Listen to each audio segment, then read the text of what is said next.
నమస్తే, అందరికీ నమస్కారం.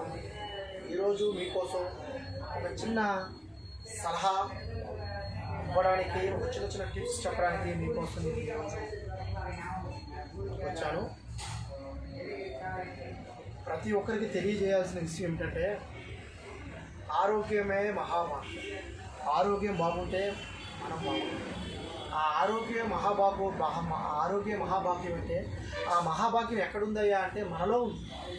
మన ఆరోగ్యాన్ని మనం కాపాడుకోవాలి కదా. మన ఆరోగ్యాన్ని మనం కాపాడుకుంటే కదా మహాభాగ్యం అయ్యేది. ఆ ఆరోగ్యాన్ని కాపాడుకోవడం ఇప్పుడు జనాల వల్ల కావట్లేదు.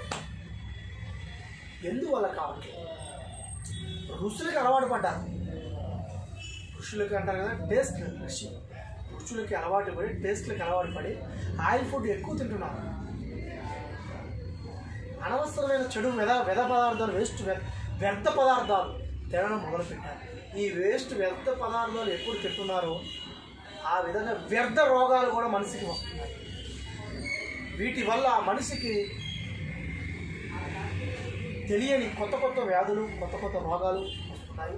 దీనివల్ల జీర్ణం కూడా కాకపోవడం, ఆ జీర్ణం కాకపోవడం వల్ల పిత్తం ఫామ్ కావడం, ఆ పిత్తం ఫామ్ కావడం వల్ల శరీరంలో గ్యాస్ అనేది యాసిడిటీ తయారైపోయి గ్యాస్ పట్టుకోవడం వల్ల హార్ట్ అటాక్లు రావడం, బ్లడ్ సర్క్యులేషన్ తగ్గడం వల్ల నరాలు వీక్ అయిపోయి చేతులు తిమ్మిర్లు పట్టడం, కాళ్ళు చేతులు మంటలు రావడం.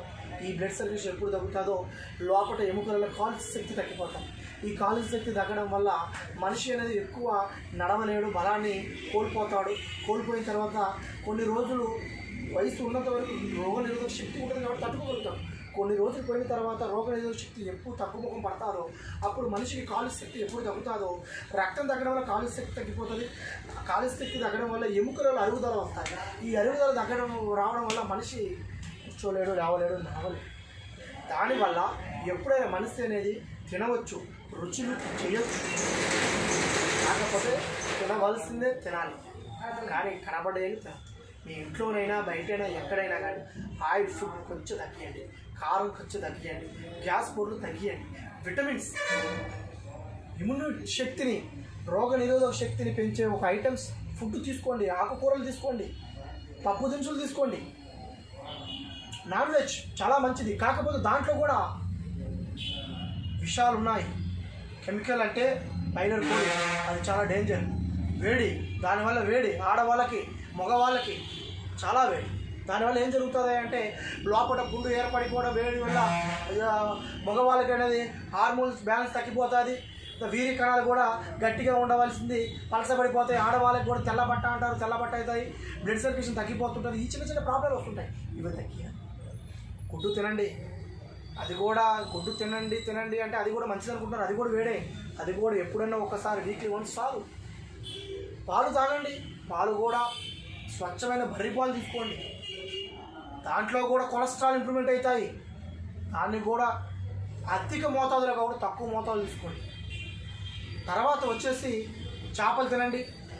ఆ విధంగా మీ ఆరోగ్యాన్ని మీరు కాపాడుకోండి. కనబడేయని తిని ఆరోగ్యాన్ని పోగొట్టుకున్న తర్వాత మళ్ళీ మీరు ఆ భగవంతుడి దగ్గరికి పోయి, భగవంతుడా నన్ను కాపాడయ్యా అని అంటారు. కానీ భగవంతుడు మిమ్మల్ని కాపాడు. ఎందువల్ల కాపాడు అంటే భగవంతుడు ఎక్కడో లేడు, మీలోనే ఉన్నాడు. ఆ దేవుడు అనేది ఎక్కడ ఉన్నాడని మీలో ఉన్నాడు. ఈరోజు మీరు గుడికి ఎందుకు వెళ్తున్నారు? మీ ఒక కష్టం తీరడానికి, మీ బాధలు కంటే భగవంతుడు చెప్తానికి వెళ్తున్నారు. దేవుడా నన్ను కాపాడు, నన్ను రక్షించు, నాకు ఈ బాధ ఉంది, ఆ బాధ ఉంది, ఈ పెళ్లి కావాలి, ఆ పెళ్లి కావాలి, ఈ డబ్బు రావాలి, ఆ అప్పు తీరాలని చెప్పి మీరు భగవంతుడిని ప్రార్థిస్తుంటారు. కానీ ఆ భగవంతుడు వచ్చేసి మీకు కట్టలు డబ్బులు ఇస్తున్నారా? లేదు. మీకు పని చేసి పెడుతున్నాడా? లేదు. మీకు ఏది చేయడు. కాకపోతే ఆ భగవంతుని చూస్తే మనకు ధైర్యం వస్తుంది. మనం కష్టపడితేనే మనకు డబ్బు వస్తుంది. మన డబ్బు వస్తేనే మన అప్పు తీరుతుంది. మన అప్పు తీరితేనే మన ఇల్లు ప్రశాంతంగా ఉంటుంది, మనోవేదన పోతుంది. కాకపోతే భగవంతుడు ఉన్నాడు. ఆ భగవంతుడు ఎక్కడున్నాడయ్యా అంటే మనలో ఉన్నాడు. మన ధైర్యమే మనల్ని కాపాడుతాయి. మనోధైర్యం ఎప్పుడు మనసులు కోల్పోకమాకండి. మీ మనోధైర్యం మీ భగవంతుడు, మీ సృష్టి. అరే దాన్ని మీరు గుర్తుపెట్టుకొని నడవండి, మీకు శుభం జరుగుతుంది, మంచి జరుగుతుంది. దాన్ని గుర్తుపెట్టుకోండి. భగవంతుడు అనేది 100 రూపాలు, భగవంతుడు రూపాలు వాళ్ళు. కాకపోతే భగవంతుడు మీరే. నాకు నేను దేవుడిని, నీకు నువ్వు దేవుడివి. ఈ సృష్టిలో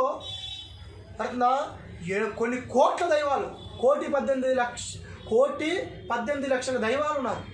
కానీ ఒక్కొక్క దేవుడికి ఒక్కొక్క పేరు, తన మనసుకి తోచినట్టు పిలుచుకుంటారు. కానీ ఆ దేవుళ్ళు అందరూ ఆ మనసులలో ఉన్నారు. అది గుర్తుపెట్టుకొని మీరు ఉండండి, మీరు బాగుంటారు. అదేవిధంగా ఆరోగ్యం అనేది చాలా మంచి కాపాడుకోండి. ఆరోగ్యమే మహాభాగ్యం. ఆ ఆరోగ్యం చెడగొట్టుకునే ప్రయత్నం చేసుకోండి. అయిపోయిందా? పోయిచ్చా?